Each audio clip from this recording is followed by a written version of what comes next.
You procurement nerds are back.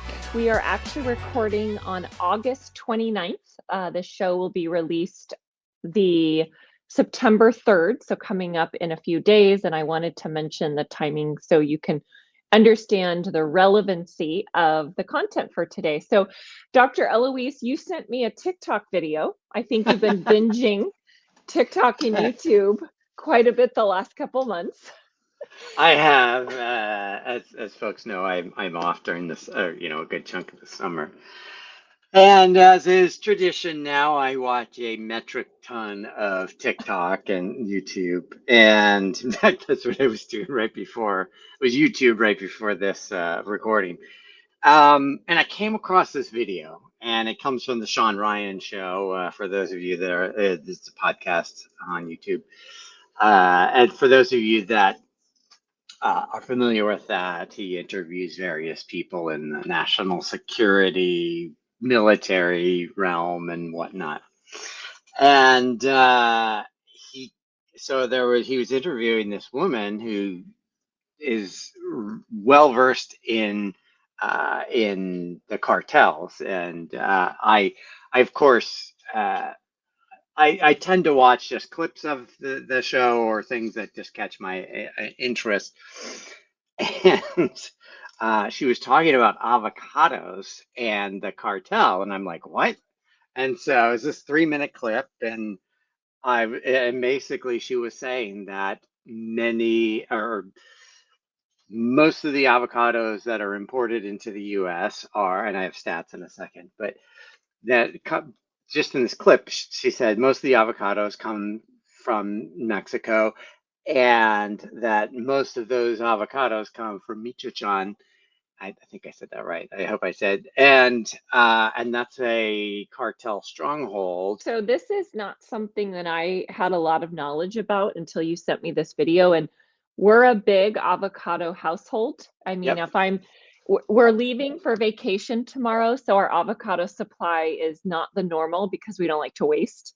But I mean, we have 1 to 2 bags probably at a time. And so when I started researching it, one of the words that kind of came up in quite a bit of the articles I looked through is it said criminal groups have muscled into the avocado trade, taking over orchards, forcing owners and pickers to work under threat, and even disrupting U.S. imports. So maybe muscled is the word you're looking for. Or extortion. I was thinking of a mafia word, and it just came to me. All right. So yes, as you described, the cartels will extort the farmers and maybe take 80% of their profit, or in some cases, force the labor and just take ownership of the avocado farms. And so I saw this clip, and first off, and then her point was, the speaker's point was, is that many U.S. big brands that import avocados know this, and they still import the avocados. So that was that was the 3-minute clip. And like my brain just went in overdrive. I sent you the clip, and and then I had to go research this and see, wait, is this true? And so this episode will really be talking about that last part of, are corporations that import avocados, are they turning a blind eye to this? And those of you that have read my work or listened to me for long enough know that palm oil is one of my derailers. I wrote about it in one of my books. Cobalt is another one where you have forced labor and a supply market that can't differentiate between essentially commodities or goods that derive from forced labor or deforestation or all sorts of other bad things, and then they make their way up the supply chain into the products we use. So that was the genesis from this. And by the way, who says you can't learn from TikTok? I mean, like such an amazing learning journey. All right. So, and I just want to say we are huge avocado people too. Maybe it's a California thing. I mean, I love guacamole. And now I have to admit, I have the privilege of buying avocados locally at the farmer's market. So presumably those are coming locally, local-ish, so from California. But yeah, so avocados, quite an interesting story the more we unpack. Yeah, and again, avocados have not been a topic that I've researched before. So a couple facts that I want to throw out for the audience who may also not know a ton about avocados. Before we get into, I think the underlying is around the supply chain and corruption and really whose responsibility is it, right? If consumers are uneducated and they're continuing to make buying decisions, who is at fault, if anyone? And what does that mean for the economy in the future? But a couple Oh, stats that before you get to the stats, we have to note that avocados are a fruit. Now, if you're sort of back to the 80s and 90s episode, when I was growing up, they were lopped in as a vegetable. So I still like every time I pick up an avocado, I think, how is this a fruit and not a vegetable? Only simply because, whatever in my childhood, everybody thought it was an avocado or it was a vegetable. Yeah, and they're actually defined as a single seeded berry. If we want I to get didn't know into that. into the details of why avocados are actually a fruit. Okay, so a couple things, and these are stats that I pulled from Rutgers from 2023, so not from 2025. I couldn't find anything super current as of this year, so I want to call out that this is a couple years old. But the article says that the U.S. gets most of their avocados from Mexico, not our sole source, but I would definitely say our primary source. And And I have the and number says, at 90%. okay, you have a number at 90. I have a stat similar. It says that 9 out of 10 imported avocados in 2023 came from Mexico, Yeah. and the dollar value on revenue was around $3 billion. So my guess is over the last, 18 months or so, that's only continued to go up. And sometimes avocados are called a kind of trade name, what's named green gold, because they are such a profitable, high visibility, high revenue industry. Yeah. So that was just something that I wasn't really aware of. I didn't necessarily think about the revenue and where most of the avocados are coming from. Any other stats, Dr. Eloise, that you want to throw in from your research?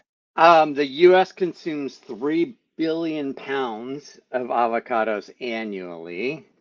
And I actually was misread my stats. So 90% are imported and Mexico supplies 89% of those imports. So and now we're going to talk about sort of the environmental impact and the economics and sort of what might be happening and all of that. However, avocados have been in the news as of late because of the tariffs. So we're not going to talk, I don't think we're going to talk about those. Who knows? But avocados have been in the news very recently because of the tariffs because they fall into that. And the other thing I would say is that also pop culture wise, the whole they've become a symbol for millennials in that and it's used derisively to talk about how millennials are always don't have money because they're always going out and buying avocado toast. So there is sort of that aspect of it too. So let's talk PS avocado toast. 2 thumbs up here from me and my household. Oh my God, I'm a love it. fan. Totally a fan. I mean, yeah, I can tell you the places I travel to that have it and I order it. In fact, in Amsterdam, one of the highlights is this little coffee shop I go to. I always get either avocado bagel or avocado toast. So, All right, so let's talk. So big market here. Americans and people living in the US love their avocados, and I'm going to infer from that meaning we love our guacamole, right? I'd be Yeah. interested to know in the stat of how many avocados we buy actually go into making and consuming of guacamole, but I'm sure it's very high. So, what is happening on the ground? And again, all of this very, very new to me. This is not something that I had heard about or really read about or focused on much until we knew we were going to do this episode and started doing the research. So, in Michoacan and neighboring Jalisco, growers, packers, and truckers describe a routine known as derecho de pisco, which is protection payments extracted daily by criminal groups. Investigations have documented cartels not only skimming profits, so taking bribes or requiring certain payments, but it's gotten really, really extreme, which is probably why this made it on such a mainstream podcast and interview, is they're now actually coming in and taking orchards outright. So that means they're coming in, expelling the owner, who these many times run in families for generations, and then they're coercing labor at gunpoint. So not only are they stealing the farm and the properties, they're then forcing the previous owners to then work for very, very minimum or no even wages to operate and work on the farms that they spent, years and years building. So really, really sad and almost unimaginable. Yeah, it's truly when you get into it, it's really really sad. I can't think of a better word. It is sad. And then there's a couple groups that I'll just call out here. So historically, outfits like La Familia and Knights Templar have skimmed roughly about 13% of the national avocado profits over the 5 years through extortion, and which is money that they entrenched through their power. So those are two of the big groups that are known and kind of involved specifically in this avocado corruption. So the boom has also driven illegal deforestation and water theft. So not Yeah. only are the orchards being just outright stolen from families, but then there's issues now around the deforestation and water, and orchards being pushed into protected forest, streams being tapped without permits, and local community are being left very, very vulnerable for natural resources that they depend on for daily operations. Yeah. And yeah, and it's so again, we get this intersection of supply or sort of development of the supply of avocados, just like with palm oil and cobalt and others. But actually, the environmental impact is devastating, even though you wouldn't necessarily think about it. And this mainly because it's the sort of lawlessness around the production. Yeah. And then um, it sounds like we have actually halted, meaning we, the US, have halted inspections and shipments multiple times because there's been activities around violence with the actual inspectors. So as the process is starting to transport materials from Mexico here, and our inspectors are going in, they're actually being attacked, guns, knives, etc. So there's been just kind of this buildup, I feel like, over the last few years of extortion of the farms. We have a lot of violence issues and then taking of the natural resources. So lots to look into here. If you just do a quick search on ChatGPT or Google, I think you'll find a lot of interesting information. Uh, So I think that leads us to the so what, and how does this topic relate to supply chain? Yeah, and I just want to add the inspectors are actually American inspectors or U.S. inspectors, part of the USDA. Hopefully that department still exists after Doge. But the USDA actually has inspectors in Mexico, and even some of, and so that's sort of, and there was two inspectors that were kidnapped for like a day, and so the U.S. response was very aggressive, or maybe I don't know, can't think of the right words today, but it was robust in that they shut down, as you said, the imports, and that is a material to shut down avocado imports for a week is a material impediment, and I think one of the things when you have all of these, well, these issues with inspections and whatnot, and then we'll talk about it, you also get gaming on the certifications. What you end up with is bringing in produce that it has not been inspected properly, and whatnot. So yeah, so even just the importing process is a bit tenuous. But as you said, let's talk about the supply chain aspects of this. Yeah, and I want to throw in there as we get into this around why does this keep happening? It seems very obvious. This is horrible.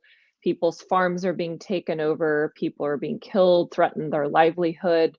Like, why doesn't somebody just come in and put a stop to it, right? It just seems like so obvious and so apparent that this is a major issue, something big enough that the US potentially would be able to put a stop to.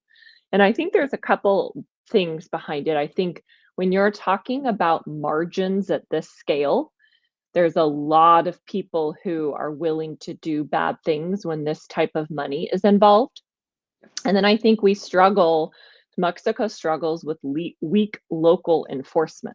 So it's very, very hard when their law enforcement is known to be corrupt, when their government is known to be corrupt and doesn't have, super great funding, can easily be bought off by criminal groups. And then something else that I found in my research that I thought was kind of interesting is there's been a decline in heroin revenue, which was a major, major revenue source for Mexico because of the rise of fentanyl and cartels shifting to extorting legal industries. So because there's been so much of a shutdown on drugs, they need a way to make money. And so they're turning to things that are legal, like avocados, to offset that difference in revenue. So those are a couple of the reasons behind, I think, why this is still happening at the scale that it is. Well, and I'm going to add, like, expand upon that because I was chatting with ChatGPT, and it gave me this soundbite and it said that the cartels discovered guacamole pays better than cocaine. And I think that is representative, as you said, of this changing the dynamics of fentanyl, which is produced much differently and imported. And those of us in the US are sort of going through this fentanyl crisis and the ramping up of the border, shall we say, operations with the military. And it part of the thing or part of, and I've been sort of spending time watching videos about that, what you find is that the folks in the cartels really don't have anything else. That's, or at least Yeah. that's what they say. So they're gonna keep doing this. Now, what's interesting is the fact that they can now move into legal means. That makes things a little more tricky and thorny, leaving aside corruption. It's like all of a sudden you have these extra legal entities or criminal enterprises that are now into legitimate businesses. It's like, how do we reconcile that? And it's really hard because they don't necessarily play by the rules. But wherever you have demand, like high demand for a product, whether it's cobalt or palm oil or whatever, now all of a sudden you have another sort of situation, as you lined out, that, like, what do we do with this? Because there's a lot of people getting hurt. Mhm. So, supply chain. What does this mean for all of us who are working in procurement and supply chain? I think there's a lot of ethical questions that this raises. Are there, rules and regulations that need to go into things like this? And then what about us as the consumer? Yeah. Like, how do we play a role and how do we, help kind of drive better behavior?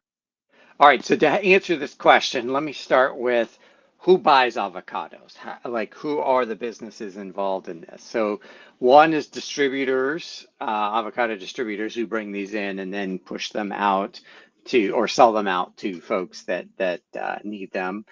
Fast casual restaurants or QSRs, quick service retail.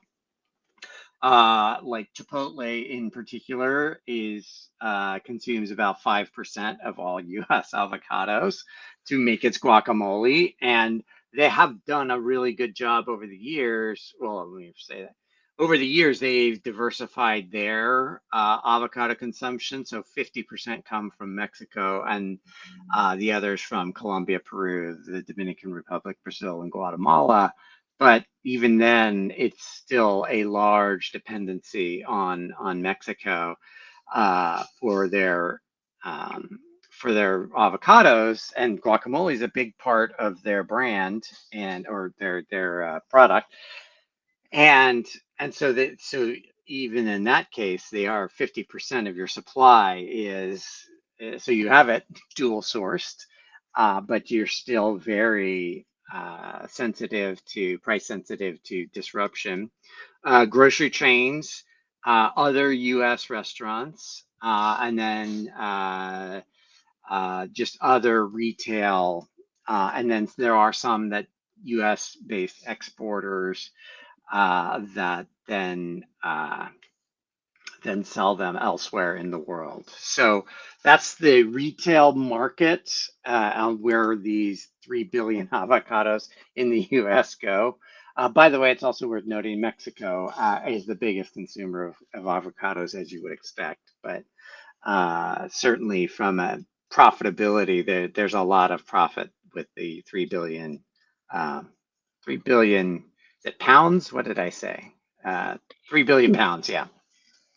Yeah, my stat was saying roughly about $3 billion industry in 2023. So Yeah. I assume it's gone up pretty Yeah. significantly, even more over the last eight. My stat also said, yeah, 89% came from Mexico in 2023. Yeah. So then the question is, so we had that, and let's start with the folks that buy or the large scale acquisition of avocados, and then we'll talk about individual consumers. If you are in the sort of various retail, QSR, fast food, fast casual, uh, businesses, what do you do? Because it's not so easy. And again, I call my last book the Tony Soprano problem of where you might have a truck full of legitimately grown avocados, and that might get hijacked or replaced, and nobody knows.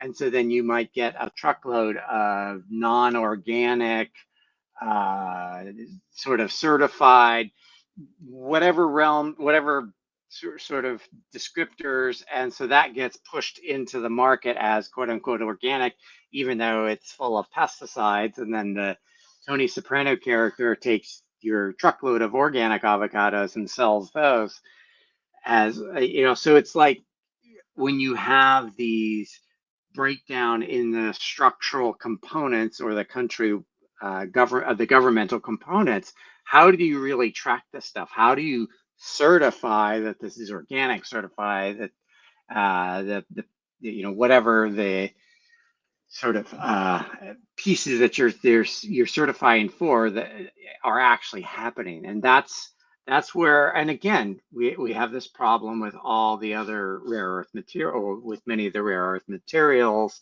with the various elements of raw materials that in other industries. So how do we do this when sort of you get this consolidation, but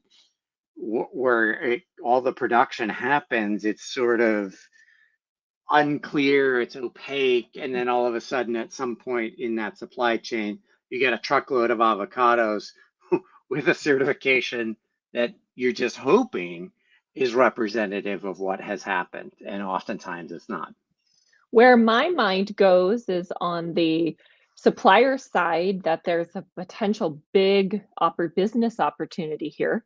One, if you are a farmer or a distributor in a country outside of Mexico, this is your time to ramp up production and really get involved and invest more money in marketing. And I think there's a market here to come in and try to get more business from organizations who are looking to diversify their supply chain even more. So for those that operate in other countries, I think there's a big opportunity.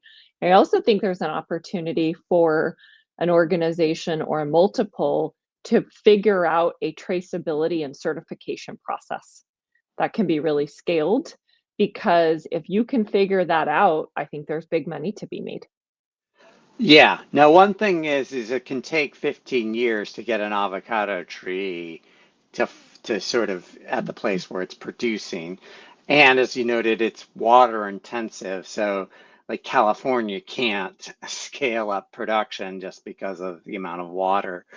And apparently, apparently, I won't name the company, but there's one bottled water company that is stealing all of California's water and selling it. But so that was a joke. But uh, anyway, so that becomes like, yeah, it's. I agree with you, but it's also not so simple, and because it takes a long time to get these trees and these orchards off the ground. So, two other things that come to mind is one, can large corporations, the Chipotles of the world that have significant resources, not the entrepreneur and smaller businesses, get more involved in legislation? And is there things that can be done with our government to help put a stop to things like this, right? That seems like a faster path than trying to ramp up production that takes 15 years to build a tree.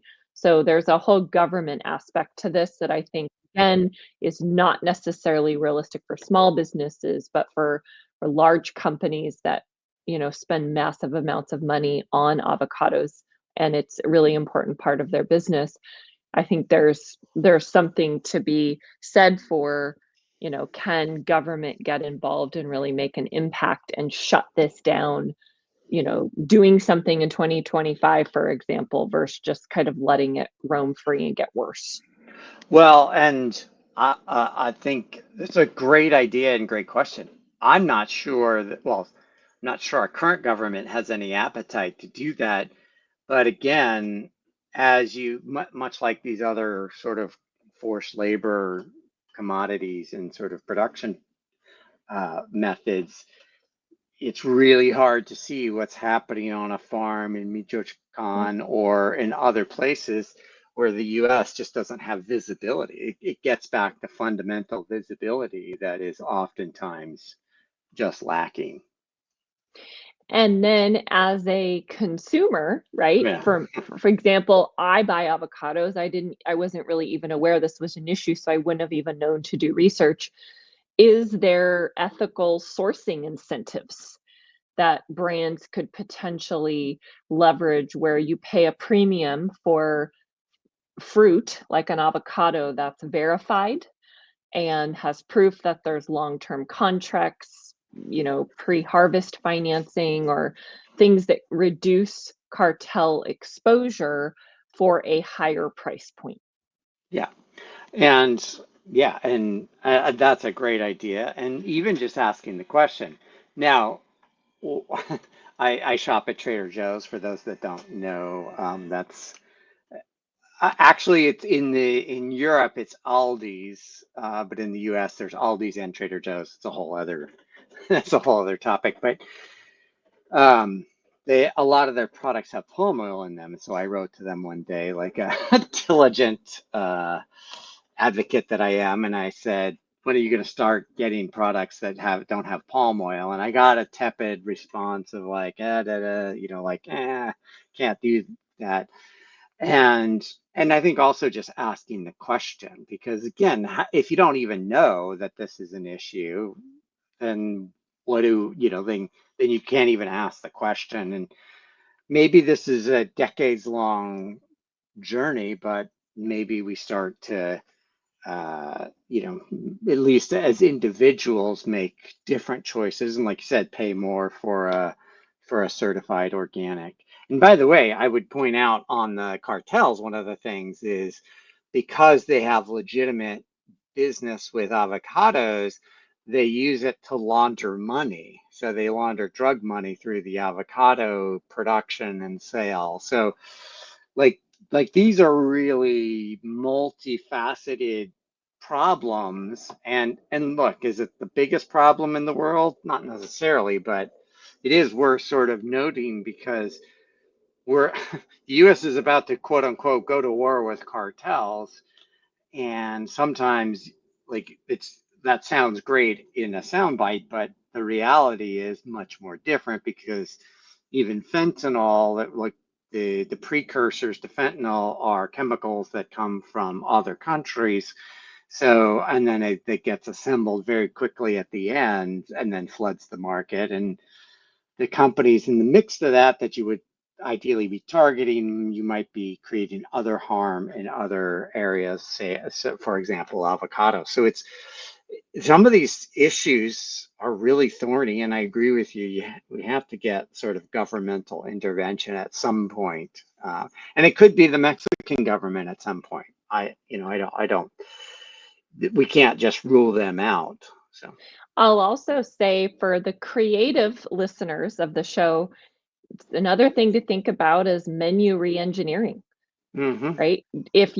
Do we have to be using avocados in everything that we're making? And is there someone out there that's going to be able to develop a substitute to an avocado that maybe doesn't lend itself to this extortion that restaurants and large consumers of avocado? So again, my mind goes to the whole entrepreneurship play of, can someone figure out something as a creative substitute solution where there may be big money to be made? I love that. Yeah, absolutely. And yeah, it's it's maybe a hybrid tree that grows in 5 years or 3 years and produces 10 times the fruit, and uses 10% of the water. So yeah, I think I agree with you. Entrepreneurial uh, mind is, or opportunity abound. Mhm. And then I think one of my final thoughts on this is just around the importance of dual sourcing. Yeah. It's in the name of our show. I think it's something that continuously comes up in supply chain over and over again, but the power of not having to rely on a single source supplier, this is a great shining example of that. And again, an opportunity for folks who are looking for newer alternative businesses to really think about, if everyone's having to buy from a few select people, how can you expand and provide alternatives to the market? And potentially, and no pun intended, seed the market in other areas or with other innovations to grow that supply, or to build out more supply, even if it doesn't exist. So yeah, I mean, I think like the royal avocado has quite a story to it, and one that's going to keep evolving, and sort of, at least for those of us in the US and California in particular, is going to be front and center for us for a while. Yeah. And if you are someone who is a buyer of avocados, would love to hear some comments or thoughts in the notes about your experience around this, because Dr. Eloise and I are not in this world. We're just observers and have done our research, but would be really curious to hear from folks that are living and breathing this every day. And we'll put a copy to that TikTok video in the show notes. And And I'd be curious if people love avocados like we do, or is that just a California, West Coast, or just a US phenomenon? I'd be curious.